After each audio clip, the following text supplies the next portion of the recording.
Hey guys, how's it going? In today's video, it's kind of like an update um, with what I made last night regarding regarding T-Guard. I ran into a little bit more information regarding the Twitter of T-Guard, so like I guess I'm doing a little update video for that, but I'm gonna talk about a few things before I talk about the whole T-Guard scenario. Anyways, Tilray, like, holy shit, like yesterday a 14.6% pop, $16.80, and then after pre-market it's up another 6.63% at $8.70. The people who are manipulating the stock does a really good job of wanting you to make you want to buy the stock. They show like big percentages every single day, like 10, 15, 5, 10%. So its stock is just doesn't sit still. It's always moving up and down. It's just amazing to me just seeing Tilray stock. Clearly it's being manipulated, because like, for a stock to move up $1 billion in one day, I mean, in one day, is crazy. It's just like pure, I don't know, I honestly think it's pure stock manipulation, because like, in order to move it up $1 billion, you need to basically put in $1 billion of cash in share value in order to move it up that much. Granted, like, I heard that there's very little shit. Like, everybody should be realizing this, that there's a very little shares in this company. So like, I think there's like a 30% float rate out of the 100 million shares they have. I don't know if this tells you how many shares there is, but yeah, there's like 20 or 30 million shares that's only being able to be traded, while the other shares have been locked up by retail, by I guess one rich guy, and I guess he has like rich friends and they're backing him up, and that's why the stock is consistently moving like up and down. It went all the way up to $300, and then the SEC halted the stock like 5 times, and the stock dropped all the way down to $100. You would have made lots of money. You would have made a really good change if you bought it at $100 and hold it on till like now. So yeah, there's a lot of money to be made on this stock.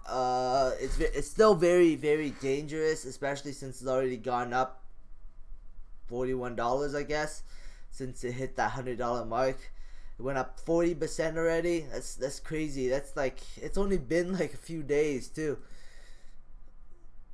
So it dropped down to $100 on September 24th, and right now is September 28th. So it's 1, 2, and 3 days. It took 3 days for the stock to go back to $141. I don't know if this will stay after pre-market, but right now it's being traded very highly in the pre-market area. So that's crazy compared to CGC, which is down like, let's see if it's down. Oh yeah, it's still down 36 cents after already tanking from yesterday's pullback.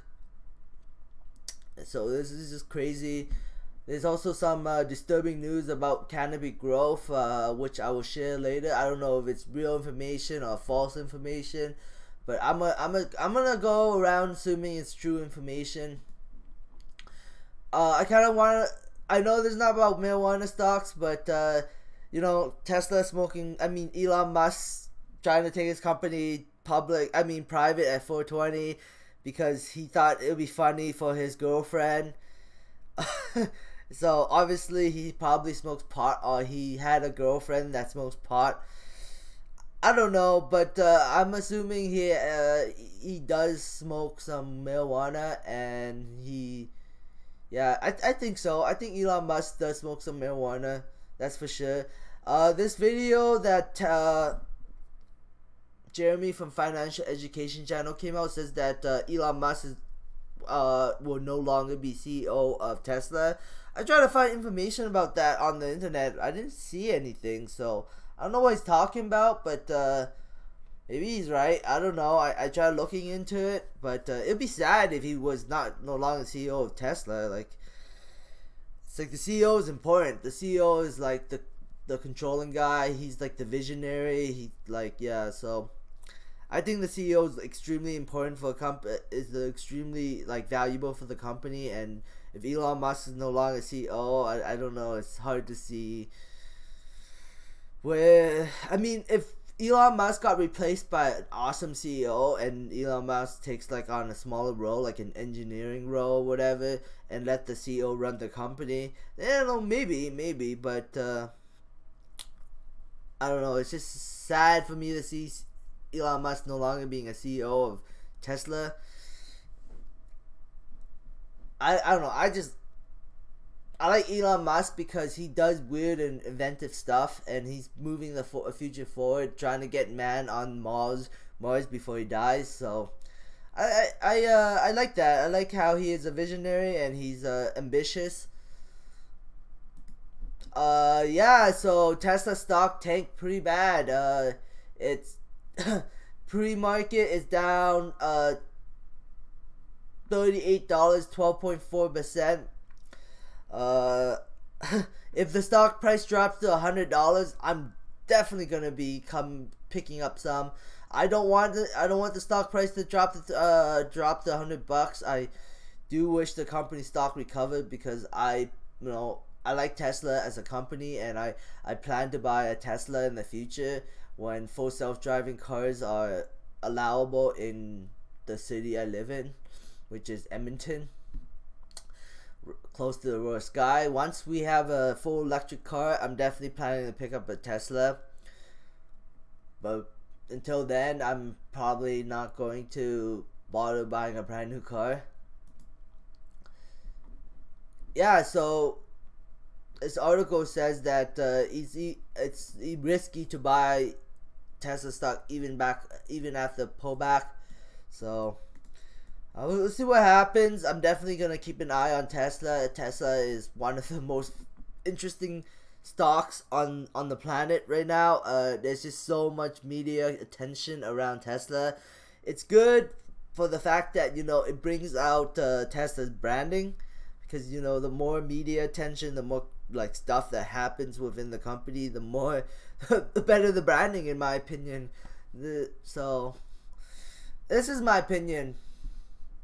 But yeah,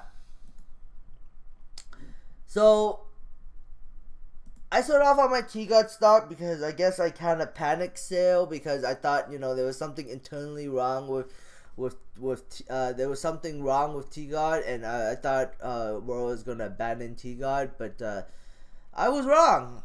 I saw, thanks to a comment post from one of my subscribers. Basically, Cam Batley came out and says that he was like too busy, and he always found himself not at board meetings. So in order to avoid conflicts, he just kind of left the board of directors. I guess he's just too busy with Aurora, and he can't always be there. I mean, this could, like, I'm not saying that this is a lie or anything. I'm saying that this could be just to keep investors off his back. So I'm still on the cautious side, because to be honest, at the end of the day, I am slightly a cautious investor. I always try to buy into companies that are well established, or companies that I see great visionary for. Like, I see Aurora has potential to become the #1 company. I see Aurora has the potential to surpass Canopy, and like, that's why I'm invested so heavy in them, and that's why I'm still a long-term investor, because I still see Aurora has potential to become at least a very big player.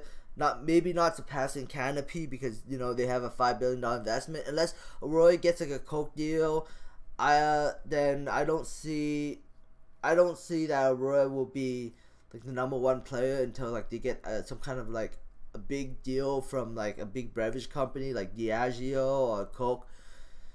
Then maybe they have a chance to catch up to Canopy and surpass them. But for now, unless they have that $5 billion, Canopy is just gonna keep moving forward and leaving the rest of the cannabis industry behind.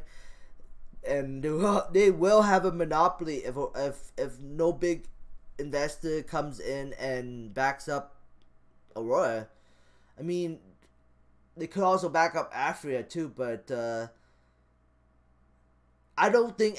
I think if Afria had like a $5 billion deal, I mean, the market cap's only $5 billion, so a $5 billion deal would literally just buy out the entire company.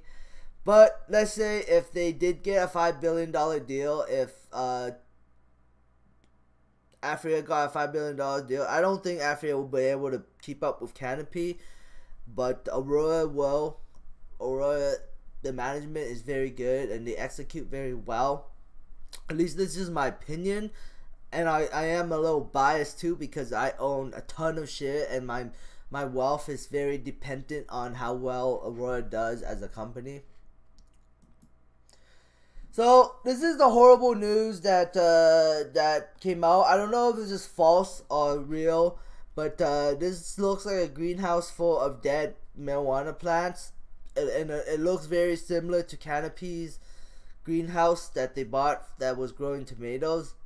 I don't know what happened here, but I'm assuming it's just like the greenhouse, like they rushed the greenhouse. They just like, oh, it's plants, who cares? Like they just, like, Canopy was just too, they just rushed things too much, and they just put plants in the greenhouse without, you know, checking it and making sure like there's no leaks or, you know, any potential for plants to die and get destroyed. And yeah, because Canopy was, you know, rush, get grow as much product as possible for legalization, they ran into problems, and $45 million of plants got destroyed in their greenhouse. This is not the first time. This is probably the second time, if this news is true. They've already had some problems, and then Canopy also had some problems with mildew, and you know, there's problems because they're aggressively expanding. They're just trying to grow as much product as possible, and when you rush things, sometimes you make mistakes, and this is probably what happens. But it's okay. It's alright. If the stock tanks back to like $50, I'm definitely gonna be picking up some more shares, because you know what, they have $5 billion. So this warehouse this greenhouse product getting destroyed is nothing to them. It's like a drop in the bucket right now. I mean, companies have problems all the time, and this is just one of their problems. Aurora has problems too. Aurora is supply constraint. They took the long route. They make sure all the facility were, you know, GMP certified. They made sure they had no crop failures, and that stuff takes time. That stuff takes time, effort, money, and you know, because of that, you know, they're kind of falling behind Canopy when it comes to legalization. But at least they don't have any destroyed plants. So I mean, Aurora has problems. Canopy has problems. Every business corporation has problems. There's no perfect business out there that, you know, they just operate at 100% efficiency and they never have problems. No, all business and corporation has problems. That's life. Namaste has, well, does Namaste really have problems? Let's see. Well, they kind of did. The management screwed up with the whole party in Quebec. So, like, they say that they did, but of course they're gonna come on and say that. But Bruce Linton came on and said that you know, what they did was very unprofessional, and the Canopy would not do the same thing as Namaste in Quebec with the party. So yeah, so you know, every corporation, every business has the problem. But hey, Namaste got their sales license, so that's good. Namaste. I'm hoping, like, I'm really hoping the stock goes down to $2. I would love to buy back into this company again. So because you know, I still believe in this company, and the fact that they're raising money is good. It's a very good sign that they're raising money. It helps the company grow. I mean, you need money to grow. You need money to operate. So you need money to make acquisitions. So that's what Namaste is doing. They're raising money. In order to raise money, they had to go silent for a while. They can't talk about anything for at least 3 weeks until this deal closes.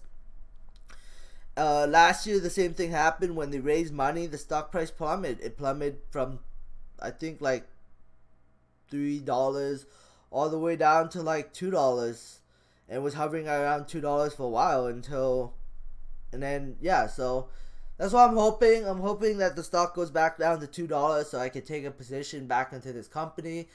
If it goes down to $1.50 or $1.40, then I'll definitely buy back all my shares.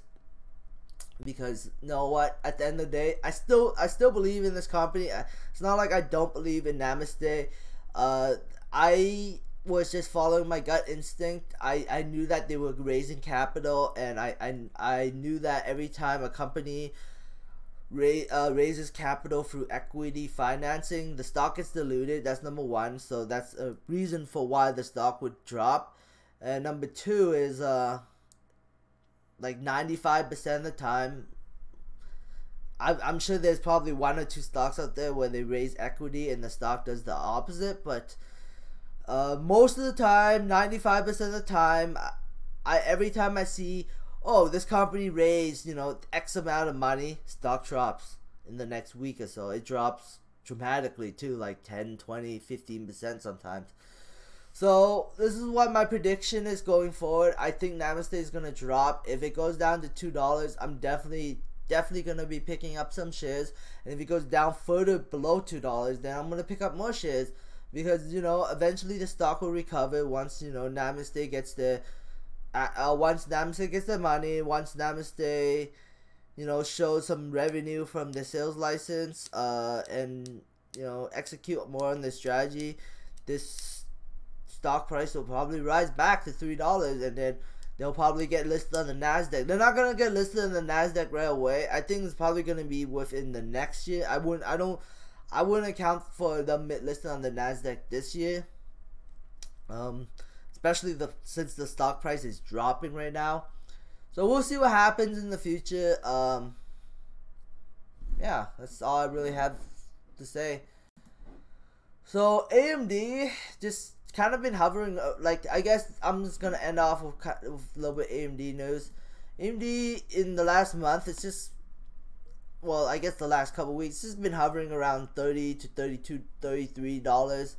So I think that this is my thoughts on AMD. If you guys already haven't heard, but I don't think the stock price is gonna drop below $30, and I don't think it's gonna go any higher than $33. It might pop up above $33. I mean, I could totally be wrong, and the stock could either go crazy, but I don't think it will until at least their financial report, which is coming soon. I believe it's like near the end of October. I still think the company is undervalued for for their plans in 2019.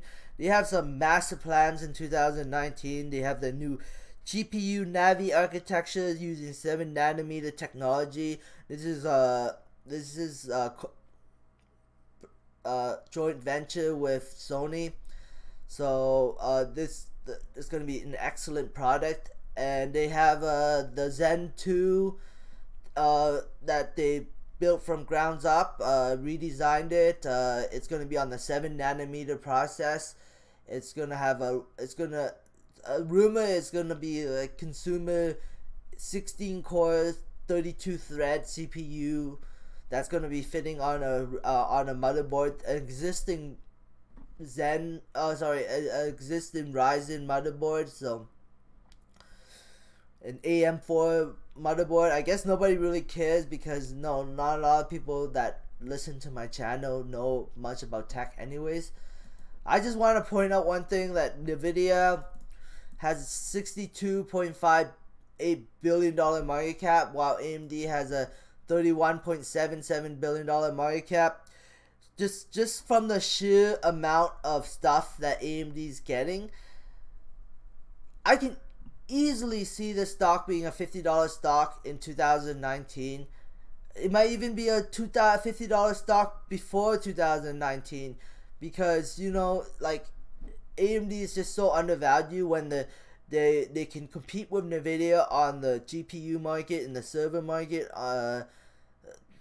When it comes to consumer GPU, Nvidia has consumers locked in because they just have way better technology, way better branding. But AMD still gets like at least 30 or 40% market share. So, and then they have, you know, the new GPU architecture coming out in next year. So maybe they'll be able to compete with Nvidia. I don't think Nvidia has any plans for a new GPU architecture for a while. So AMD has a chance to really take market share from Nvidia and Intel in 2019. So this will probably help the stock price to go to $50 billion market cap. So that's I'm saying a $50 stock price. I'm pretty confident it will go in that direction, but there's a chance I'm wrong. And disclosure, I don't own an AMD stock. I do wish I do own AMD stock. I mean, I am very cash positive right now, so if I see maybe like a $30 pullback before the earnings report, then maybe I'll do a little gamble, and hope that report is really good and the stock rise to like $40. We'll see what happens. Anyways, thanks for watching. If you like this video, please give me a thumbs up. If you dislike this video, please give me a thumbs down. Subscribe for future updates, and have a great day. Bye.